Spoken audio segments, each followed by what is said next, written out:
கணவனுடைய மனம் இருக்கு பாத்தீங்களா, ஒரு அடிப்படையை புரிஞ்சுக்குங்க. அவன் எவ்வளவு பெரிய புயலாக இருந்தாலும் விழாத வேர் மாதிரி நிற்பான். ஆனா மனைவியுடைய வார்த்தை இருக்கு பாருங்க, அது பட்டாம்பூச்சி இறகு மாதிரி இருந்தாலும் இவன் பட்டுன்னு விழுந்துருவான்.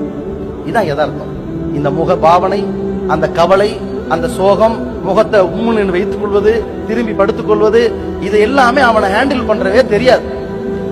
அவன் ரொம்ப தயக்கமா இருப்பான். வேஸ்ட், உங்களை கல்யாணம் பண்ணதுலயே எந்த புண்ணியம் இல்லை என்று போட்டு ஒரு போடு போட்டுருவா. அந்த நேரத்துல கணவன் அப்படி திணறி நிப்பான். என்னடா பண்றது, அப்படி என்னடா பண்ணிட்டோம். அப்பதான் அவன் கோவப்பட்டு, நான் உனக்கு அதை பண்ணலையா இதை பண்ணலையா, டக்குன்னு கழிட்டு வந்தா இதானே வச்சுக்க போ அப்படிப்பா. இப்படிதான் பிரிவினை ஆரம்பிக்குங்க.